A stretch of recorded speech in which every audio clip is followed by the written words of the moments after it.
재림 성도 여러분, 안녕하십니까? 하나님의 전신갑주를 입으라 5번째 시간입니다. 먼저 하나님의 말씀 에베소서 6장 10절부터 18절의 말씀을 봉독하겠습니다. 끝으로 너희가 주 안에서와 그 힘의 능력으로 강건하여지고 마귀의 관계를 능히 대적하기 위하여 하나님의 전신갑주를 입으라. 우리의 씨름은 혈과 육을 상대하는 것이 아니요 통치자들과 권세들과 이 어둠의 세상 주관자들과 하늘에 있는 악의 영들을 상대함이라. 그러므로 하나님의 전신갑주를 취하라. 이는 악한 날에 너희가 능히 대적하고 모든 일을 행한 후에 서기 위함이라. 그런즉 서서 진리로 너희 허리띠를 띠고 의의 호심경을 붙이고 평안의 복음이 준비한 것으로 신을 신고 모든 것 위에 믿음의 방패를 가지고 이로써 능히 악한 자의 모든 불화살을 소멸하고 구원의 투구와 성령의 검 곧 하나님의 말씀을 가지라. 모든 기도와 간구를 하되 항상 성령 안에서 기도하고 이를 위하여 깨어 구하기를 항상 힘쓰며 여러 성도를 위하여 구하라. 저희는 계속 인생의 영적 전쟁에서 승리하는 비결을 배워가고 있습니다. 저희가 이 전쟁을 위한 준비로 4가지를 살펴보았습니다. 첫째, 진리의 허리띠. 둘째, 의의 호심경. 셋째, 평안의 복음이 준비한 신. 넷째, 믿음의 방패. 이렇게 지난 시간까지 살펴보았는데요.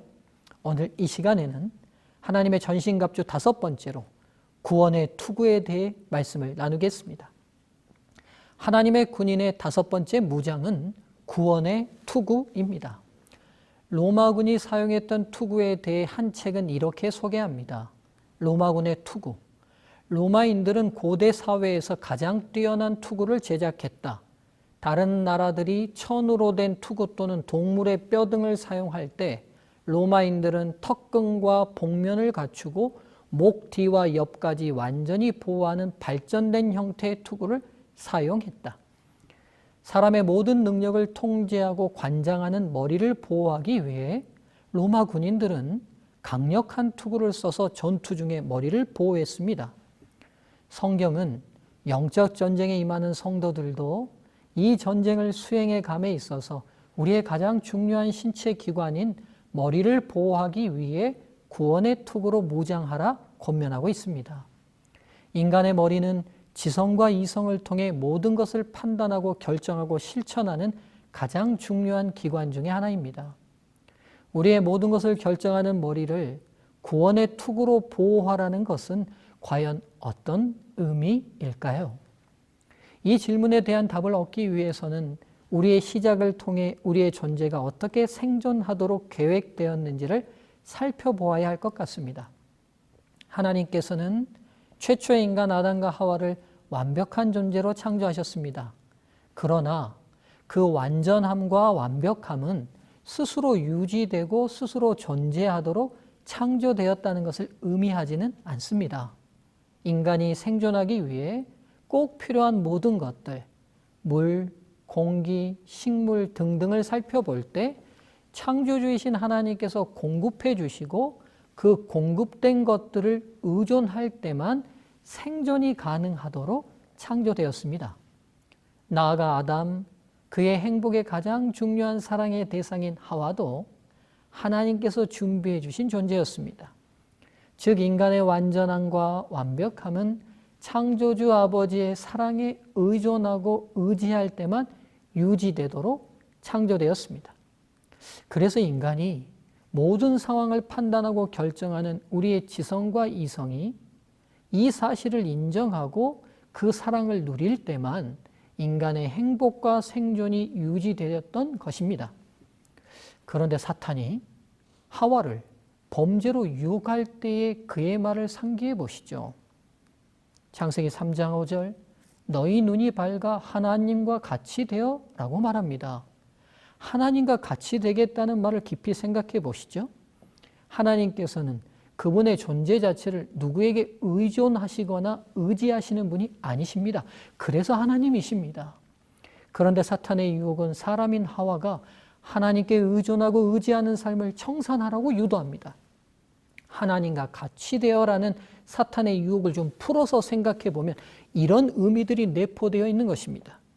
너희가 얼마나 똑똑한 존재인데, 너희의 지성이 얼마나 탁월한데, 너희 눈에 보이는 저 많은 동물도 너희의 명령에 순종하고 복종하잖아. 너희의 탁월함을 능가할 어떤 존재도 이 지구상에 없어. 잘 생각해봐. 너희가 얼마나 대단한 존재인지. 그렇다면 굳이 하나님께 의존할 필요가 있어? 너희가 하나님 말씀 들어야 할 이유가 없잖아. 너희 지성을, 너희 이성을 능가할 존재가 없는데 너희 자신을 믿고 너희 머리로 생각하고 판단하고 결정해. 그것이 가장 탁월한 선택이야. 사람 자체는 하나님의 사랑 안에서 그분을 창조주로 예배하고 아버지로 사랑하며 그분이 주시는 모든 것이 은혜임을 깨닫고 받아들일 때, 즉 우리의 판단을 주관하는 머리가 이 사실을 온전히 인정하고 수용하는 사고로 본질적으로 가동될 때 우리의 행복과 생명은 안전할 수 있었던 것입니다. 이 근본적이고 객관적인 사고의 보호막이 깨어지고 우리의 판단력이 하나님의 사랑 안에 의존하고 의지되어 있다는 사실을 거부하고 스스로 하나님의 존재 없이 자신이 자신의 하나님이 되어 모든 판단을 주관하려는 생각으로 변질되었을 때 죄가 시작되고 인간의 죽음과 불행의 문이 열리게 되었습니다. 인류 최초의 조상을 이렇게 공격하여 승리한 사탄의 공격은 이 시대 저희들에게 더욱 강력한 공격을 감행합니다. 우리의 지성과 이성의 기관인 머리에서 하나님을 절대적으로 의존하려는 구원의 투구를 벗겨내기만 한다면 사탄은 승리할 수 있기 때문입니다. 사탄은 계속적으로 저희 스스로가 얼마나 탁월한 존재이며 얼마나 대단한 존재인지를 계속 부각합니다. 아무것도 없는 집에서 태어나 맨손으로 맨몸으로 너 머리 하나 믿고 성공하지 않았는가? 너 정말 대단해. 당신을 믿어라. 너 그렇게 공부해서 성공한 거 아닌가? 정말 대단하다. 그때 그렇게 분석하고 선택해서 너 사업 성공한 거잖아. 정말 장하다. 너의 지성으로, 너의 이성으로, 너의 의지로 여기까지 이렇게 왔는데 누구를 의지하고 누구에게 의존한단 말이야? 세상에서 믿을 사람 아무도 없어. 바로 너 자신만 믿어. 이렇게 해서 객관적으로 우리가 의존하지 않으면 생존 자체도 불가능한 존재라는 사실 자체를 부인하게 합니다.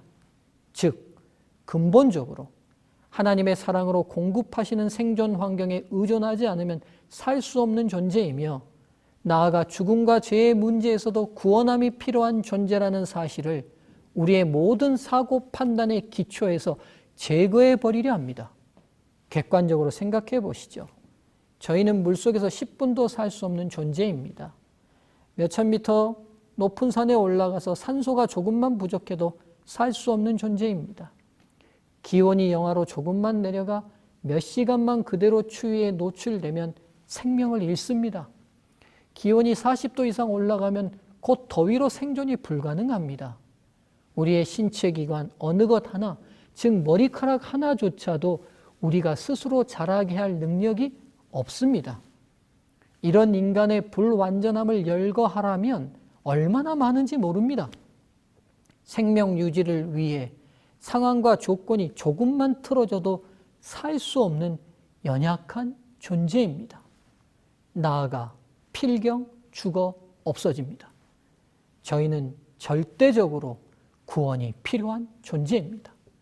이 사실을 사고와 판단력의 기본 전제로 삼고 지성과 이성을 활용해야 합니다. 우리의 창조주 아버지가 우리에게 절대적으로 필요한 존재시라는 사실을 인정하고 그분이 주신 구원이 없이는 우리의 삶은 무의미하다는 진리로 우리의 지성과 이성이 무장되어야 합니다. 이것이 바로 구원의 투구를 쓴다는 의미입니다. 이런 구원의 투구로 무장되지 않았던 시대의 기록을 모아놓은 성경책이 바로 사사기입니다. 사사기는 하나님께서 안내하신 말씀을 무시합니다. 자신의 지성과 이성을 믿고 자신의 뜻대로 판단합니다. 그리고 그 판단과 이성을 의지하여 주변 민족들의 우상 숭배를 따라합니다. 곧 자신들의 판단으로 이루어진 선택의 결과는 불행으로 돌아옵니다. 이방 민족이 침입하고 그들로부터 고통과 어려움을 겪습니다. 그제서야 그들은 하나님을 인정하지 않는 그들의 판단이 틀렸음을 고백하고 하나님의 구원을 요청합니다. 하나님께서 그들을 구원하시고자 사사를 보내셔서 구원하십니다. 그러나 곧 얼마 가지 않아 다시 그들은 쓰고 있던 구원의 투구를 벗어버리고 자신들의 지성과 이성만을 믿고 또 우상 숭배를 따릅니다. 또다시 불행이 닥칩니다. 또다시 하나님의 구원을 요청합니다. 또다시 하나님께서 구원하십니다. 그러나 또다시 자신들의 지성과 이성만을 믿고 우상 숭배를 합니다. 이렇게 반복적인 삶을 300년을 지속합니다. 그래서 이런 시대를 살았던 이스라엘을 사사기의 영감은 이렇게 분석합니다. 사사기 17장 6절, 그때 이스라엘의 왕이 없었으므로 사람마다 자기 소견에 옳은 대로 행하였더라. 사사기 21장 25절, 그때 이스라엘의 왕이 없으므로 사람이 각기 자기의 소견에 옳은 대로 행하였더라. 이 사사기의 평가를 오늘의 말씀에 비추어 의역해 보면 구원의 투구를 벗어버리고 자신의 지성과 이성만 믿었더라라고 번역할 수 있을 것 같습니다. 저는 오늘 말씀에 비추어서 사사기를 이렇게 한마디로 표현하고 싶습니다. 구원의 투구를 썼다 벗었다를 반복한 시대. 전쟁에 나선 군인들은 결코 전쟁 중에는 투구를 벗어서는 안 됩니다. 머리를 다친 순간 모든 것은 끝나는 것입니다. 저희도 마찬가지입니다. 저희 모든 삶이 전쟁입니다. 전쟁 아닌 순간은 한순간도 없습니다. 그러기에 구원의 투구를 결코 벗어서는 안 됩니다. 하나님의 사랑 안에 저희는 모든 것을 의지하고 의존하고 공급받아야 할 존재라는 사실과 하나님의 구원이 절대적으로 필요한 존재라는 사실이 모든 생각과 판단의 기본이 되어야 합니다. 데살로니가전서 5장 8절, 우리는 낮에 속하였으니 정신을 차리고 믿음과 사랑에 호신경을 붙이고 구원의 소망의 투구를 쓰자. 진정한 지혜를 얻길 소망하는 지혜서 잠언에서는 미련한 자와 교제를 강력히 조심하도록 권면합니다. 잠언 17장 12절, 차라리 새끼 빼앗긴 암곰을 만날지언정 미련한 일을 행하는 미련한 자를 만나지 말 것이니라. 그러나 미련한 자보다 더욱 위험한 것이 있다고 말합니다. 잠언 26장 12절, 내가 스스로 지혜롭게 여기는 자를 보느냐 그보다 미련한 자에게 오히려 희망이 있느니라. 미련한 자보다 더 위험한 것, 그것은 스스로 지혜롭다고 여기는 것입니다. 즉 구원의 투구를 벗어버린 상태는 정말 위험한 인생길을 걷는 것입니다. 2022년 올해 2월에는 이어령 박사가 89세의 나이로 별세하였습니다. 이어령 박사를 수식하는 많은 말이 있지만 그를 언론과 사람들은 시대의 지성이라고 표현합니다. 대단한 표현이 아닐 수 없습니다. 한국 안에 많은 지성인들과 학자들이 있지만 시대를 대표하는 최고의 지성으로 불린다는 것은 얼마나 대단한 영예입니까? 그래서 그가 지난 2월 별세하자 여러 언론이 그의 죽음을 기사화하고 그를 추모했습니다. 그를 이 시대가 어떻게 평가하는지 한 글을 보면 이어령은 문학평론가라는 직함에 가둘 수가 없는 인물이다. 그의 현란한 달병과 박식은 나라 안에서 견줄 만한 일을 찾기 어렵다.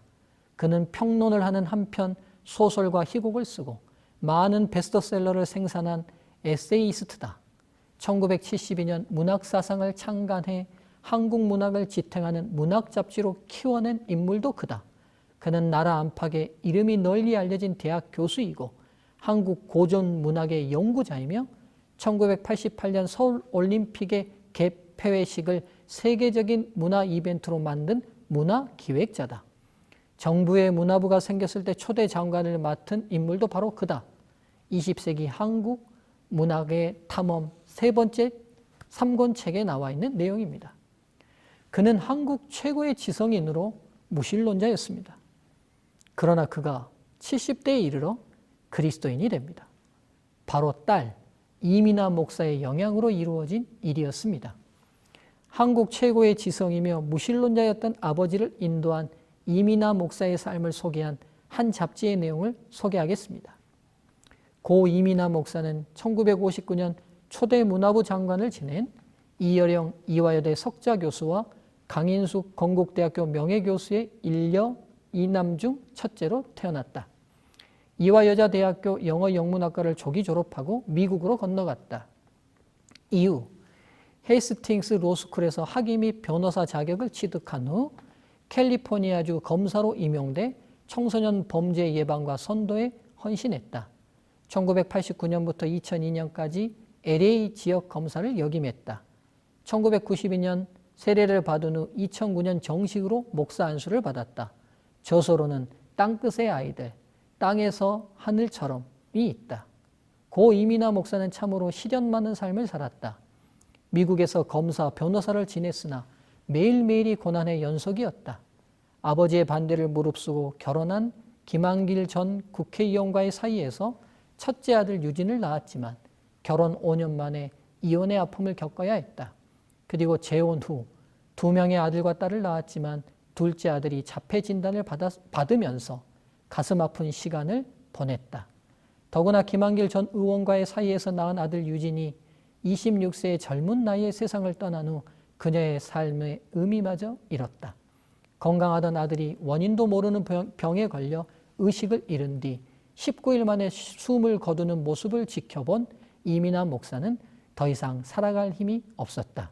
신앙의 힘으로 가까스로 일어난 그녀에게 또 다른 시련이 남아 있었다. 3번의 갑상선 암 수술로 생사의 기로를 넘나들었고 실명의 위기에 처하기도 했다.